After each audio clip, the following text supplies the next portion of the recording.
सवाल। अब देखा तुम कोयल की योनि में पा गए क्योंकि तुमने राम जी की परीक्षा ली है।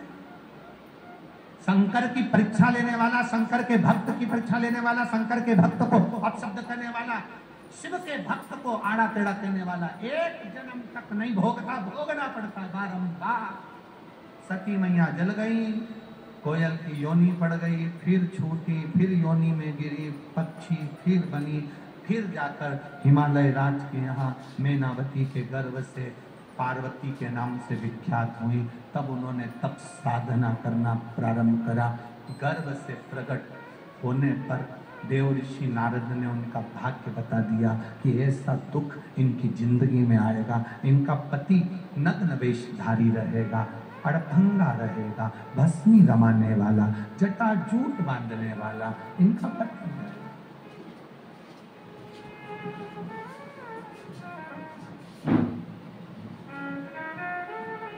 लिखने वाले ने भाग्य लिख दिया।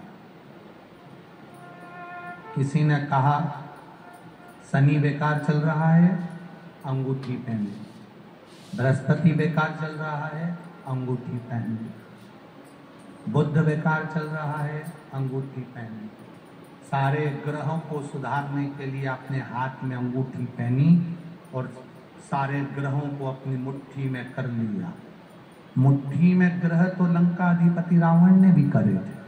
बोलो सही है कि गलत है?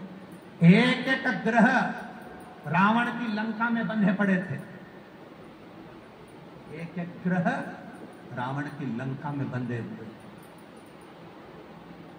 एक एक ग्रह रावण की लंका में बंधे पड़े हैं। आपने भी अंगूठी पहन पहनकर सारे ग्रह को अपने हाथ में बांध कर रखा। पर शिव पुराण कहती है रावण की लंका में ग्रह भले बंधे थे पर रावण की लंका में भाग्य लिखने वाला नहीं बंधा था। भाग्य लिखने वाला नहीं बंधा। आप अपनी मुट्ठी में ग्रह रख सकते हो पर भाग्य लिखने वाले को नहीं रख सकते। जिसने भाग्य लिखा, आपसे निवेदन है ग्रह को मुट्ठी में करने की जगह इस हाथ में एक लोटा जल पकड़कर महादेव को जल चढ़ाना चालू करना। वो महादेव अगर तुम्हारा हाथ पकड़े लेता तो पकड़ लिया तो किसी ग्रह को पकड़ने की जरूरत नहीं पड़ेगी, महादेव तुम्हारे को साथ देगा। अकाल मृत्यु वो मरे जो काम करे चंडाल का, काल उसका क्या बिगाड़े जो भक्त हो महाकाल का। ग्रह को पकड़ने की जगह महादेव को पकड़ो। महादेव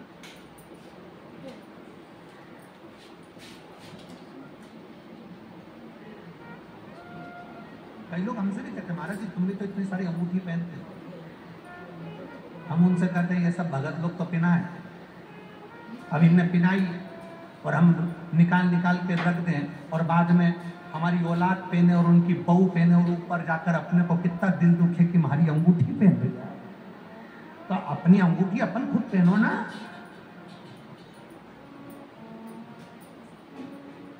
जोड़ जोड़ के मर जाओ, आखिरी में इतना बड़ा फोटो टंग जाएगा, उसमें प्लास्टिक के फूल की माला। प्लास्टिक के फूल की इसलिए क्योंकि फूल की रोज 10 रुपए की आती है, रोज खर्चा कौन करेगा? प्लास्टिक के फूल। हंसो मती तुम और हम सब पे चढ़ेगी, हंसकर करोगे। वो माला भी पंखा चलेगा तो फूल की, प्लास्टिक के फूल की माला ऐसी ऐसी फोटो पे हिलेगी।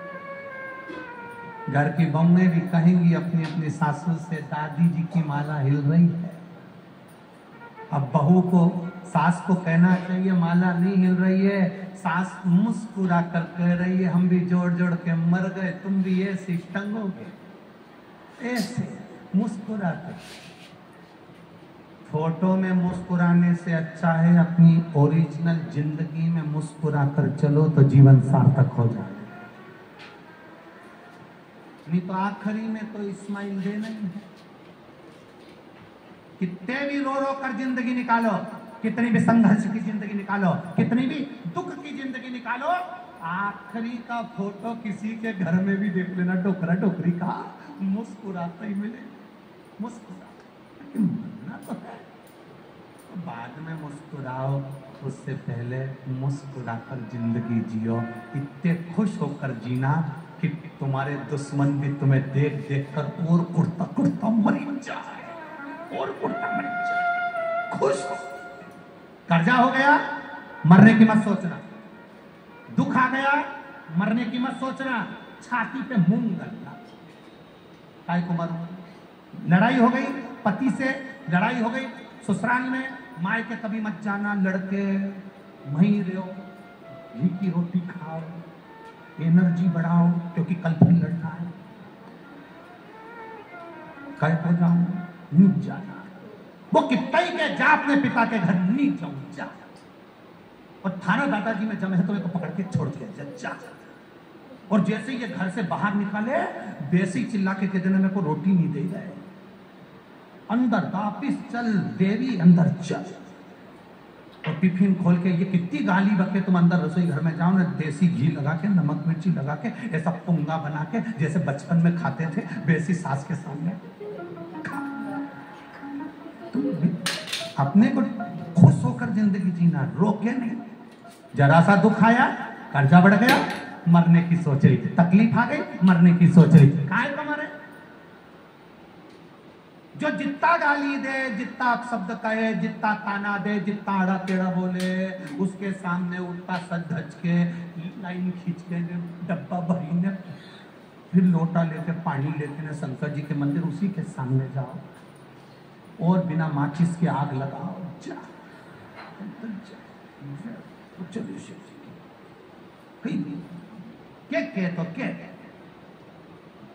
और वो जितना जितना बोलेंगे उतना मुस्कुरा के जाओ, और बड़े प्रेम से तेरे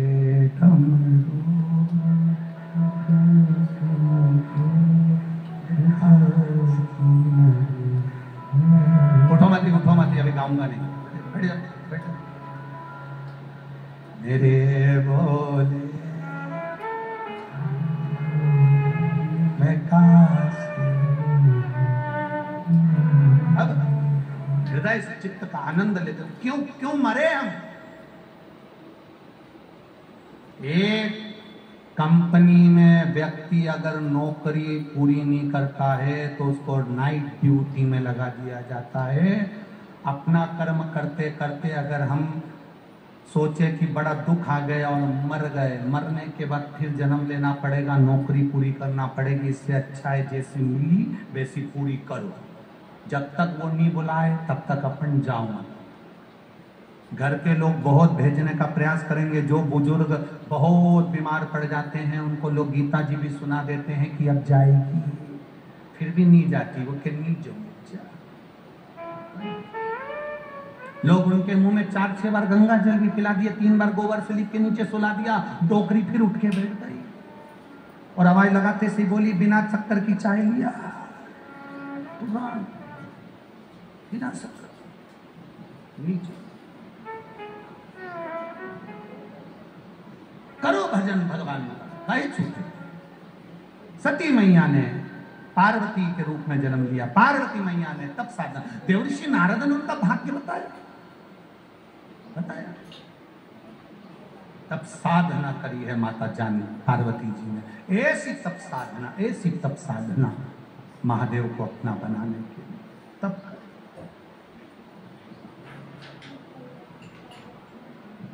लोगों ने समझाया वो नग्न वेशधारी है, भस्मी रमाने वाला, शिव तो ठहरे कैलाशी, हरि गोरा पछताओगी, बूढ़े जोगी के संग में तुम कैसे रहे। पार्वती जी से कई लोगों ने कहा शंकर जी बूढ़े हैं, शंकर जी बूढ़े हैं, शंकर जी बूढ़े हैं। तो पार्वती जी ने जिसने कहा था उनसे पूछा, ये बताओ कि उनकी उम्र कितनी है, उम्र कितनी है शंकर। महादेव की उम्र कितनी है? एड्रेस तो सही बताओ, उम्र तो सही बताओ। जैसे एक नगर निगम वाले आए, सर्वे करते करते सर्वे करने के लिए पहुंचे, एक बेचारी सौभाग्यवती नारी अपने पति का कभी नाम नहीं लेती थी, कभी नहीं, कभी नहीं। सर्वे वाले उसके यहाँ पहुंच गए और उन्होंने सर्वे करते करते पूछा, तुम्हारे पति का, तुम्हारा नाम क्या है? विमला देवी। बेटे का नाम क्या है? भानु प्रताप। बेटी का नाम कृष्णा। अच्छा, पति का नाम? चुप। सर्वे वालों ने पूछा, ऐसे पल्लू डालने से कुछ नहीं होगा, नाम बोलो पति का। इतने में पत्नी बोली, हम उनका नाम नहीं लेते। तो नाम तो बताना पड़ेगा, हम दूसरी बार थोड़ी ना आएंगे, नाम बताओ। पत्नी बोली, तुम बाद में आ जाना। नहीं, हमें अभी नाम बताना पड़ेगा। पत्नी बोली, मैं ऐसा आइडिया से बताऊं तुम समझ जाओगे का? बोलो कि 3 गंजी और 3 गंजी कितनी होती? 3 गंजी और 3 गंजी कितनी हुई? 6 गंजी। कितनी हुई? 6 गंजी। अच्छा, तुम्हारे पति का नाम छगन जी है? हाँ, बस अंदाजा नहीं। ये आज भी ऐसी ऐसी माताएं हैं जो अपने पति का नाम नहीं लेती है, आज भी। एक बार इंदौर कथा करने गए थे, वहां पर भी एक मिली थी। हम आरती गाते थे उस समय पर, बहुत पहले की बात है। जय जगदीश हरे, ये मंच पे खड़ी होके बोले जय कल्लू के पिताजी हरे। ये आज भी है, ऐसा नहीं कि नहीं है। अपन उनसे बोलो तो वो आज भी बोल दे, नहीं हम उनका नाम नहीं लेते। इसलिए आरती में भी जगदीश आए तो नाम बदल दे, वो इतनी समझता है। और एक आज की तुरंत चिल्ला के बोल दे, हे भानु। अच्छा, भानु को भी शर्म आए कि ये नाम ले रही है, और तो मम्मी बैठी उसके सामने ही। और नहीं आए भानु उठ के तो ये चली जाए पल्ला पल्लू लेके।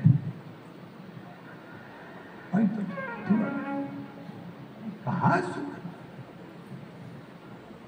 अब सौंप दिया इस जीवन का सब भार तुम्हारे हाथों, हे हार तुम्हारे हाथों में और जीत तुम्हारे हाथों। शिव पर किया भरोसा, पार्वती जी ने तब साधना करी। ऐसी तब साधना माता पार्वती जी ने करी। लोगों ने कहा शंकर जी बूढ़े, कोई कहता है शंकर जी गंजेड़ी है, कोई कहता है शंकर जी भंगेड़ी है, कोई कहता है शंकर जी ऐसे हैं, कोई कहता है शंकर जी वैसे हैं। अरे शिव महापुराण में एक भी श्लोक ऐसा नहीं आया जिसमें यह बताया गया हो कि शंकर जी भांग पीते थे। नहीं, रखिए उनके पास, संजो कर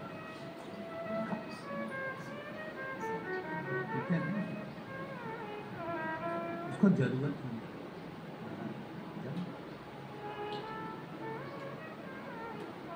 बिन पिए नशा हो जाता है जो भोले नाम को, जो शंकर के नाम का मात्र उच्चारण करता है, जो शिव के नाम का भजन करता है, जो शंकर भगवान के नाम का कीर्तन करता है, जो शिव नाम की भक्ति में डूबा रहता है, जो शंकर के भजन में स्मरण में डूबा रहता है, उसको नशा करने की जरूरत नहीं पड़ती। वो स्वयं 24 घंटे नशे में रहता, 24 घंटे, 24 घंटे।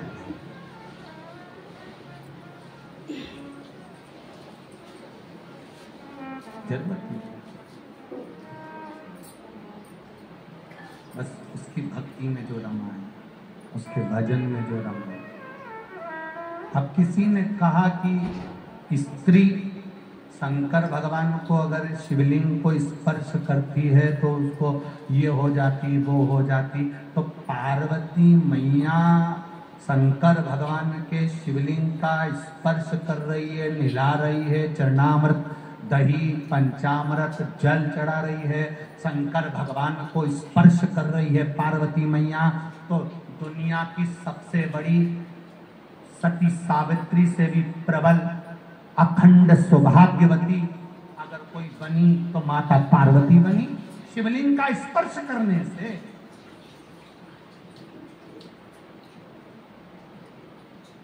कई लोग कहते हैं शंकर जी को मलमल करना ना, पार्वती मैया स्पर्श कर रही है। पार्वती मैया शिवलिंग का स्पर्श कर रही है। उमा देवी ने शिवलिंग का स्पर्श करा। कात्यायनी, कुष्मांडा, चंद्रघंटा, स्कंदा सारे चरित्र निकाल कर देखिए। नारी शंकर भगवान के शिवलिंग का स्पर्श कर कर पूजन कर सकती है। ये शिव महापुराण के विद्येश्वर संहिता का 73 नंबर पेज पे रहा।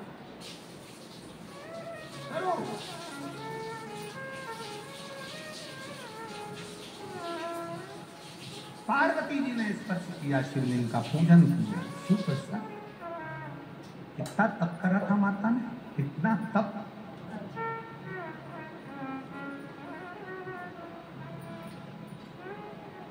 जब पार्वती जी छोटी थी ना, लहंगा, चोली, सुंदर चोटी, सुंदर कर्णफूल, नैनों में सुरमा, सुंदर धारण कर कर माता पार्वती जी जाती थी।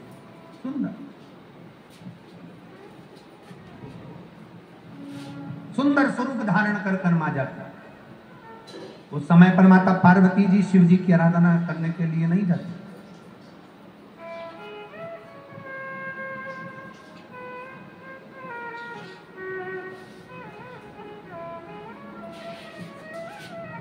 पार्वती मैया उस समय पर नहीं जाती।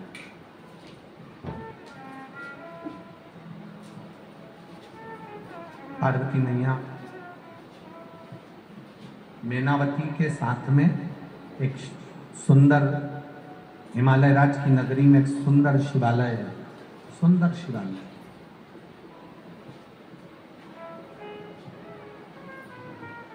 जहां पर पार्वती मैया अपनी माता जी के साथ वहां शंकर के मंदिर में केवल मेनावती पूजन करती थी, तो पार्वती मैया एक बुआरी उठाकर, पत्ते की झाड़ी उठाकर झाड़ा करती थी। छोटे बच्चों को यह ज्ञान देना जरूरी है। छोटे बच्चों के भीतर यह स्मरण कराना जरूरी है, बहुत जरूरी है। जाओ, आप जब तक सेवा करो तब तक अपने बच्चों से कह दो कि जरा सा भगवान के मंदिर में पोछा लगा दो बेटा, झाड़ू लगा दो, सेवा में लग जाओ। जिसको मंदिर में सेवा करते हुए शर्म नहीं आती, वो घर में भी सेवा करने में शर्म महसूस नहीं करता है। करता है। पहले के समय में लोग जब शादी में भोजन होता था, शादी में जब भोजन होता था तो घर के लोग भोजन कर कर जाने के बाद लोग पत्तल उठाते थे। घर के लोग पत्तल उठाते थे, और जब घर के लोग पत्तल उठाते थे फिर उसको रख कर आते थे। घर के लोग, आज के जमाने में अगर घर का कोई व्यक्ति चाय पीकर कप रख दे तो भी घर के लोग इंतजार करते हैं कि वो पोछे वाली आएगी, बर्तन वाली आएगी, झाड़ू वाली आएगी, वो उठा कर ले जाएगी। अपन नहीं उठा, अपन को नहीं उठा, लोग इंतजार करते हैं। कितना कितना सुंदर बात कही गई है महाराज। कूर्म पुराण में वर्णन किया गया और भविष्य पुराण में वर्णन किया गया। कूर्म पुराण और भविष्य पुराण।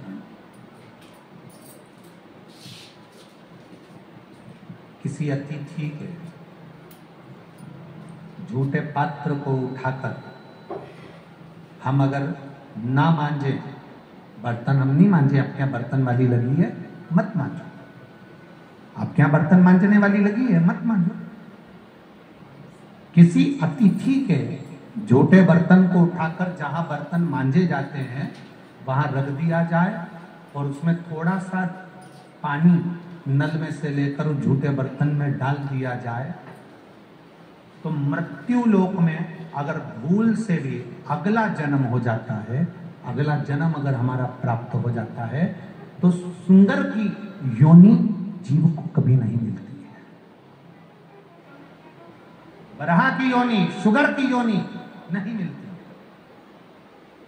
अतिथि आया, उसके झूठे बर्तन पड़े हुए हैं, उठाए नहीं, पड़े दिए, और उस बर्तन को उठाने वाली ने उठाया, मांजने वाली ने मांजा। शिव पुराण तो यहाँ तक कहती है कि उस बर्तन को आपको नहीं मांजना, मत मांजो, बर्तन वाली लगी है वो मांज लेगी, पर उस बर्तन को उठाकर जहाँ मंज रहा है, जहाँ पर साफ हो रहा है, जहाँ पर साफ किया जा रहा है, वहाँ रखकर थोड़ा सा पानी ही डाल दिया तो भी उसमें हमारी एक योनि छूट जाती है। 84 लाख योनि में से एक योनि समाप्त हो जाती है, सुंदर की। और जो अतिथि देवो भव, अतिथि के झूठे बर्तन को जो पानी तक नहीं डालता है, मांजने की तो बात जान दो, उठाकर पानी तक नहीं डालता है, तो तुम्हारे घर के आसपास में जितना भी नाली में सुंगर दिखे, उनको पहचान जाना कि ये अपना रिश्तेदार है, ये नहीं उठाता था, इसलिए इसकी ये योनि पड़ी।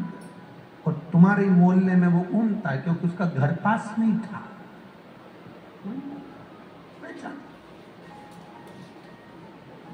84 लाख योनि में से एक योनि सुंगर की योनि, बरहा की योनि कट जाती है मात्र अतिथि के झूठे बर्तन में पानी डाल देने से। अब यहाँ तो आप लोग भोजन करते हो, भोजन करने के बाद में प्लेट वहां रख देते हो। कितने बाहर से भक्त आए हैं, वो बर्तन मांजने में लगे रहते हैं, केवल आपकी प्लेट आई और उन्होंने साफ करी, धोई, क्या मिल रहा है कुछ तो। केवल यहीं तक मत जाओ, महाभारत के चरित्र तक जाइए। महाभारत के चरित्र में जब पांडवों ने यज्ञ रचा और उस यज्ञ की जब रचना करी गई, उस यज्ञ की रचना में सबको काम दिए गए, सबको काम दिया। तब भगवान कृष्ण ने भी अर्जुन से कहकर एक काम लिया, झूठी पत्तल उठाने का। अर्जुन ने कहा, प्रभु झूठी पत्तल उठाकर आप हमें दोषी ठहराओगे? भगवान कृष्ण कहते हैं दोषी नहीं ठहराऊंगा, केवल झूठी पत्तल उठाऊंगा तो फिर वापिस मुझे इस मृत्यु लोक में जन्म नहीं लेना पड़ेगा। एक बार मेरे भगवान कृष्ण ने द्वापर में झूठी पत्तल उठा ली, उसके बाद मेरा कृष्ण आज तक पृथ्वी पर अवतरित नहीं हुआ। क्यों? इसके पहले के जितने अवतार हैं सब निकालो, राम अवतार, वराह अवतार, नरसिंह अवतार, सारे अवतार भगवान कृष्ण के पहले को उठा लीजिए। सारे अवतार भगवान के हुए, कई अवतार भगवान नारायण को और लेना थे, पर भगवान नारायण ने सोचा ये बार बार जन्म मरण के चक्कर से मुझे छूटना है, तो एक काम करना है, क्या? जो अतिथि आया है उसकी झूठी पत्तल उठाकर मुझे रख देना है। केवल एक काम करूंगा, इसके बाद मेरा अगला जन्म नहीं होगा, सारे जन्मों से छूट जाऊंगा, सारे जन्मों से छूट गया। पूरा युद्ध समाप्त हो गया, युधिष्ठिर सिंहासन पर बैठ गए, यज्ञ की रचना हुई, अर्जुन को काम दिया, सबको काम दिया, सब कुछ हुआ। और उस यज्ञ में एक काम भगवान कृष्ण ने लिया, चरण धुलाऊंगा, झूठी पत्तल उठाऊंगा। कई लोगों ने कहा क्यों उठा रहे हो, झूठी पत्तल उठाने से क्या फायदा? सास के देती है बहू से, पड़ी रहने आएगी ना, वो उठा लेगी।